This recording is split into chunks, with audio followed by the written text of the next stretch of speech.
Hi, you're listening to This Is Not Your Practice Life. I'm your host, Macy Renee, and we are going on a journey together, my friends. I'm a certified life and emotional intelligence coach. And if you really want to step into your highest self, there are a few non-negotiables you're going to have to learn, and I am just the person to help you do it. No matter your past, I'm here to help you create a more fulfilling future. So stick around with me. Not only will I teach you how to navigate your brain's daily mind drama, but I'll help you actually understand your mind, your emotions, why you do the things you do, and why others do the things they do. Most importantly, I'll help you build the self-awareness skills to create whatever results you want. It's never too late to change the trajectory of your life. After all, this is not your practice life.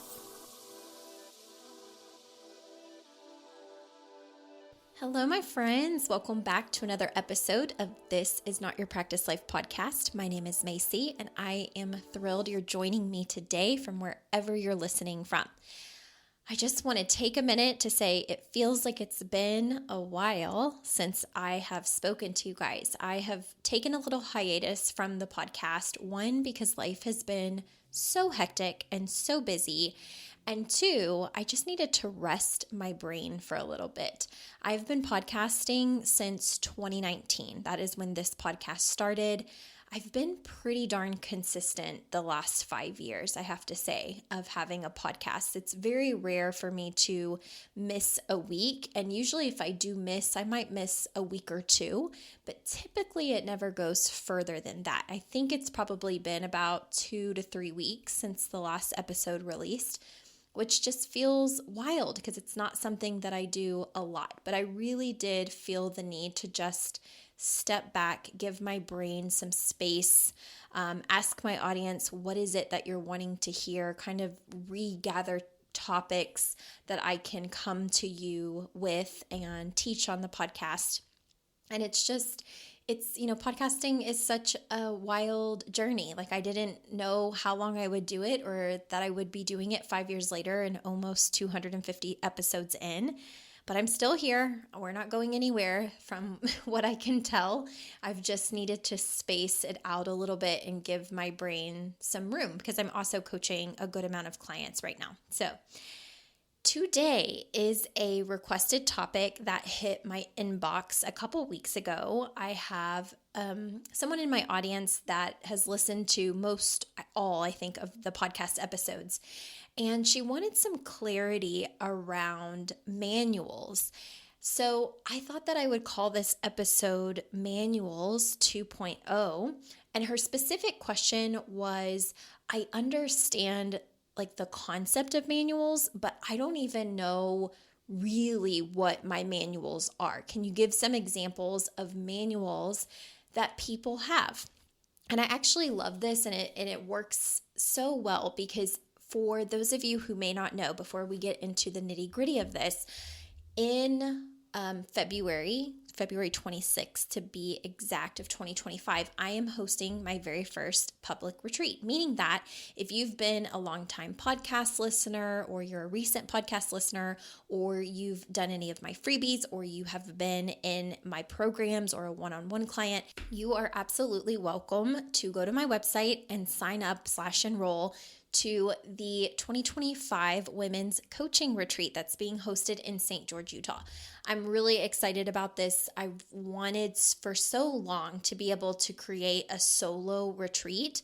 Up until this point, the only way that you could do a retreat is through my Advanced Emotional Intelligence program, the hybrid experience. And I wanted to hold off on doing public retreats until I built my coaching programs and communities large enough for it to make sense on a business level to have a once a year gathering. So from here on out, what you can expect is a yearly retreat where you can come get poured into mentally and emotionally, connect with other women that are doing this work, have fun, have deep conversations, be well taken care of. And I'm just really, really excited to offer this. So if you're interested in learning more about the retreat, there are still spaces open. You can sign up now through January, but I will tell you it's a really good idea to be on my email list or to make sure that you're following me on social media, because there are certain promo periods that will happen where you can get a discount, and clients of mine actually can also get some really good discounts. I've got an email that will be going out really soon with all of the perks and things that you can expect, and I'm really excited about it. But all of this to say is that at the St. George retreat, I am going to be teaching more deeply on manuals. And I'm actually going to be creating a little like worksheet packet to help the ladies that are attending understand manuals on a much deeper level. So if you've felt like you've struggled with manuals, if you've listened to, other episodes that kind of touch on it, and you're listening to the one today and you're like, you know what, I think I would benefit from digging deeper into that, we are going to do that in St. George, Utah. So definitely check it out on MacyRenee.com. I would absolutely love to have you and meet you in person. So let's talk about Manuals 2.0 and what it looks like to have a manual. So I'm going to back up for a second. I'm going to refresh anybody that may be new here, or anybody that listened to the manuals episode way back in the day. I'm pretty sure I launched my very first manuals episode back in 2019. So it's been a hot minute since we've talked about it. But a manual is basically an invisible rule book. I like to think of it that way, as an invisible rule book that lives inside of your head. And that rule book really guides the way that you think people should behave, talk, show up, act, even the ways that you behave. Now, what makes manuals tricky is a lot of times they're subconscious. They can also be cyclical. So like a pattern that you learned from maybe your parents, like for instance, there may be in your mind a certain way to clean. And you might clean a certain way because your mother or your father were super particular about the way that you clean the house based on their manual and their standards. And then you may get married to someone who has a completely different manual around cleaning. Maybe their parents didn't clean, and maybe their parents left a bunch of crap around the house, and it was never problematic for them. It was never in their manual that they needed to clean or pick up after themselves in a certain way. So you get into relationships, or you build friendships, or you have co-working relationships, and what you may find is yourself getting emotionally activated by the way someone lives or the decisions that they make or how they show up in the world. And when my clients are like, I don't understand why their behavior bothers me so much or why I'm so negatively impacted by this person, a lot of times it's just the difference between your manual that lives in your brain and their manual and what lives in their brain, and the lack of awareness that we even have manuals to begin with, which means when something that they do doesn't match your manual, what it will feel like is they just get on your nerves. They're just not your person, that you maybe have issues with them or you don't like them. And what it is beyond that is not so much that you don't like them or, that they're problematic. It's that the way that they show up in the world is different than your current manual. Now, here's the thing. It doesn't mean that they have to change in order for you to feel better about them. It also doesn't mean that you necessarily have to change or be, accepting of certain things. So I'm going to give you the 411 on how to work through manuals on a very surface level. And then again, if you are going to the St. George, Utah retreat next year in late February, you will have a full-on live workshop where I will be teaching this to you, and you'll get to do more intensive work on it. So definitely keep that in mind.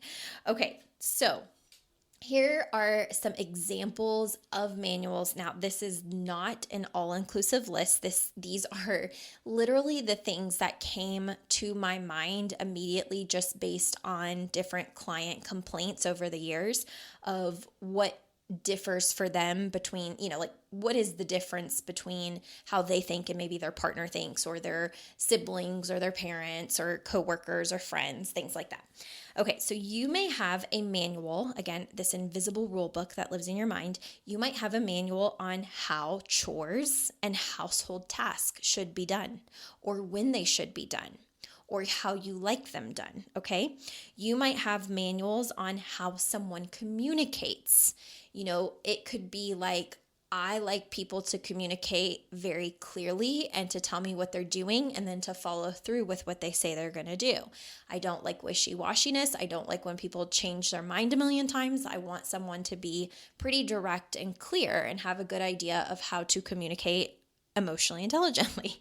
And for other people, their manual may be completely different. They may lack communication skills and not think that it's problematic at all. They might not think it's a big deal to answer back, quickly or thoroughly. They might not think it's a big deal to change their mind last minute. So communication manuals are also, one of those things that can really create a little bit of a ruffled experience within friendships, partners, things like that. Because if you have manuals around how you like communication to go and it doesn't match the person you're trying to communicate with in their manual, it will feel very frustrating at times.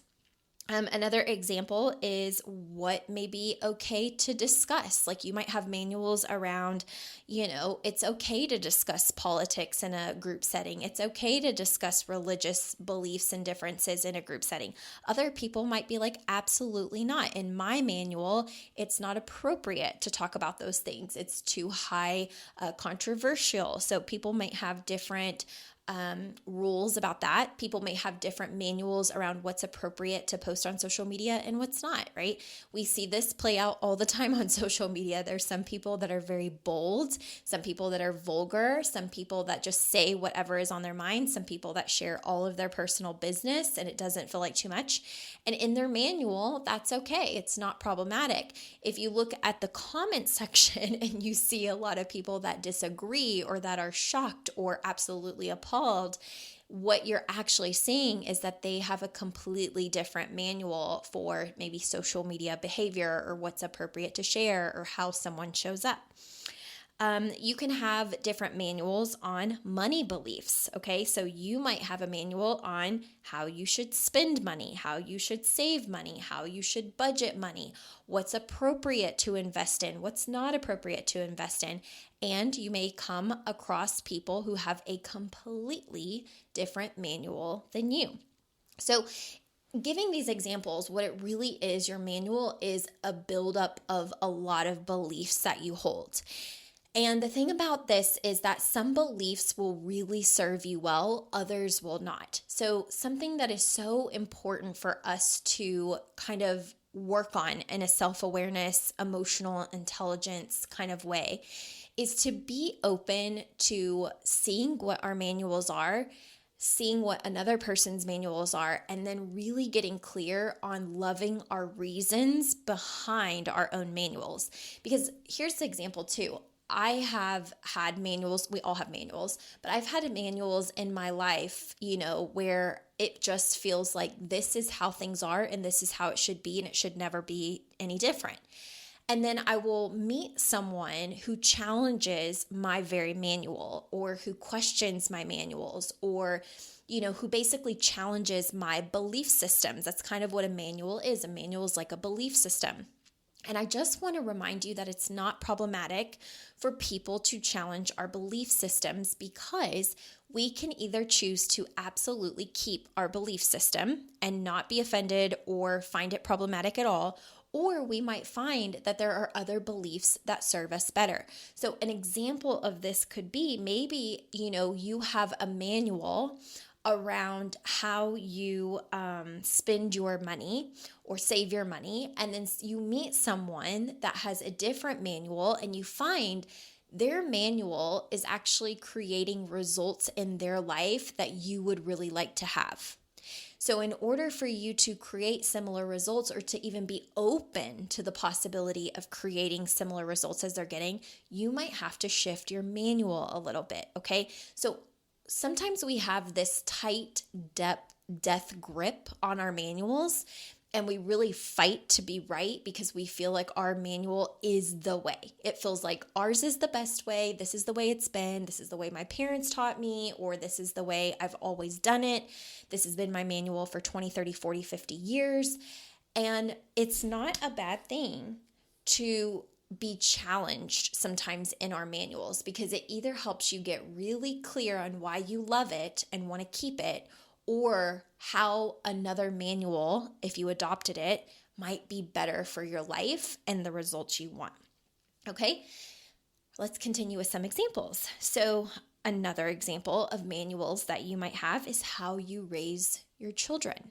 Okay, there's a lot of parents in the world and a lot of different manuals around raising children. Okay, I can tell you this from personal experience before I was a full-time life coach. And I've been coaching now for 6 years. Before I did the entrepreneurial journey that I'm on right now, I was a pediatric occupational therapist for children that were birthed to age 3 and that they needed developmental therapies, okay? So what I would do is I would go into the home, work very closely with mom, dad, caregivers, grandparents, whoever it was, and help the child get on track for their developmental milestones. Now, that being said, I did that for 6 years before I walked away to pursue entrepreneurship. And in those 6 years, I easily worked with over 400 families, okay? I worked with a lot of families. I can confidently tell you that there was not one manual that matched the other in over 400 families. Every single parenting manual was completely different. And what I would do as someone who does not yet have children, I would take inventory mentally of different things that I liked that parents did and different things that I didn't like that parents did, and things that I had experienced in my childhood that I didn't like and things I experienced in my childhood that I did like. And what that has done is it's created a manual for how I would like to parent, okay? But then if there's a day where I do become a mom, I also know there's gonna have to be some flexibility, because right now I have manuals on how I would like them to have a routine, what I would like them to eat, things that I would like to do as far as whenever they're having a meltdown. And while that all sounds good, I think every parent who is listening to this podcast can say you can have all of these plans and then find that when you actually have your child, many of those manuals that you thought you would have to change because things don't always go the way that you expect them to go. Okay, so many people have manuals around children, and if you feel triggered by how other people are raising their children or things that you see, so for instance, a huge controversial one, some parents believe in gentle parenting and really trying to get down on their kids' emotional level and be patient when the kid is having a complete meltdown. Other parents are like, I will spank your butt, and there are different reasons for why each parent will have made their decision of how they want to parent their child. But what happens within each of us is sometimes we will get triggered by other people's manuals, especially if you are married to someone or in a relationship with someone who parents completely different than the way that you want to parent, right? It will feel very controversial. It'll feel very mentally and emotionally exhausting. It may cause a lot of arguments. And so again, this is why emotional intelligence work can be so very helpful, because even if someone has a different manual than you maybe have, you can learn the skills to regulate your own nervous system and to figure out how to communicate and to figure out how you want to proceed, whether that person changes their manual or not, without losing your peace, losing your mind, going absolutely crazy. And that's something that I help clients with. So that's another great example. A few more are how to act in a relationship. Some people have manuals that it's okay to have an open relationship. Some people are like, hell no, we are not ever having an open relationship, monogamous only. Some people have manuals around what's okay with coping mechanisms, right? They might be like, okay, well, if you want to buffer with your phone or TV in order to handle your stress, that's totally fine, but I don't want you over drinking, or I don't want you overeating, or whatever. You know what I mean? Like, you might have manuals for yourself on what you deem acceptable or unacceptable for buffering or coping with your emotions. And you might also have manuals on what that looks like for people in your life that you're closely engaging with. Okay, so that's another one. You might also have manuals around work, right? How you think people should show up to work, how they should behave, how they should complete their tasks, what questions you think it's okay for them to be asking, what questions you think that they should know already, how you allow yourself to show up to work, how you behave, right? You probably have manuals on how you are going to show up to your job or your career. And you probably have manuals for how you wish other people would, whether they're a manager or the CEO, right? Or an assistant. Like, you have subconscious manuals on that. And so here is how I want to wrap this up. When you find that you're really struggling with accepting another person's manuals, there are going to be smaller things that you can work through with a lot of mindset and emotional intelligence work. And that's something that I help my clients with. There are also going to be things you really need to get clear on as far as, is this a non-negotiable for me? So something that I tell my clients is there will be manuals where it's like, I'm just going to have to manage my mind around that, because the energy that would go in to really addressing this manual is, it really just becomes this personal thing where I'm trying to change or control someone, and where it may not be that big of a deal. So a perfect example is, for a time period before, like really early on in my coaching journey, I think maybe I've shared this, I really would get mad at my husband when he wouldn't load the dishwasher a certain way. I felt like there's a certain way that you load a dishwasher.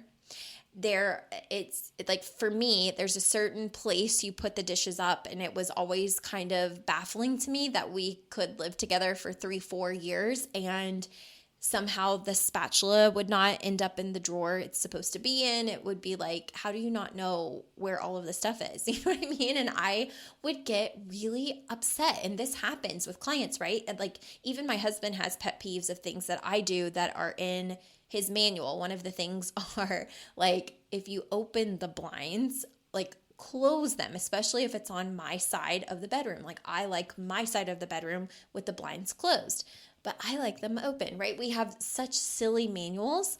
Now, if I forget to leave the blinds open, or if a spatula ends up in the wrong drawer, do you really lose your relationship or decide that you're going to keep fighting over something so silly? Well, for a time period, it was a silly fight that would start. And then it would lead to other, more serious topics that we'd bicker about little things, and then we'd have more serious, like, arguments about more serious things. And so what I would tell my clients, because everybody I think gets in this position, is that there are going to be things in the manuals that really, in the greater scheme of things, just don't matter. Like, you truly can just manage your mind around it. It's really, truly not that big of a deal. Okay. But there might be some other things that are non-negotiable for you in certain relationships, right? Like, it could be like, if you continue to lie to me, that's a non-negotiable. That is a boundary. I will not tolerate it, right? Or if you do drugs, right? Or if you have an affair, and it doesn't even have to be that serious. Like, you do get to choose what your non-negotiables are. But that's a big distinction, right? There are going to be manuals where it's like, I'm just going to have to work on my own emotional intelligence and my own emotional regulation, and let people be who they're going to be to a certain extent. But there may also be things where it's such a big deal to me that it is truly a non-negotiable, okay? And so that's another thing we're going to get into much deeper at the St. George, Utah retreat. So I hope this episode about Manuals 2.0, updated maybe 5 years later, helps you understand manuals a little bit more. And if you have any trouble at all with manuals, if you need help working through yours, if this episode resonates, please reach out. Let me know if you need anything.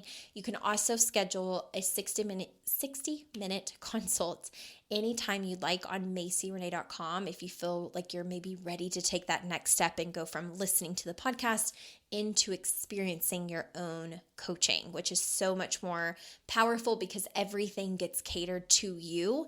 And all of these topics that you're learning on the podcast get catered to exactly what unique situations and scenarios are happening in your life. So you'll grow that much faster with coaching because you don't have to listen to an episode and apply it in a way that's maybe general. We get much more specific when you're actually getting coached on, okay, here's how we can help you work through this based on this exact situation that you're experiencing that maybe was not covered in a podcast episode. So if you have any questions, reach out anytime. You can find me on social media at Macy Renee Coaching, and you can learn more about how I can help you at MacyRenee.com. I'll talk to you guys soon. Hey there. Thank you so much for joining me on today's episode of This Is Not Your Practice Life podcast. If you'd like to connect on social media, you can find me on both Instagram and Facebook at Macy Renee Coaching. And if you want to stay up to date on all of my offers, announcements, and inspirational emails, you can join my email list at MacyRenee.com. In addition, if there's a way that I can further support you in your coaching journey, you can schedule a free 60-minute consult at MacyRenee.com anytime you want so we can discuss the best options for you. I look forward to seeing you next week, and I hope you have an amazing day. Bye.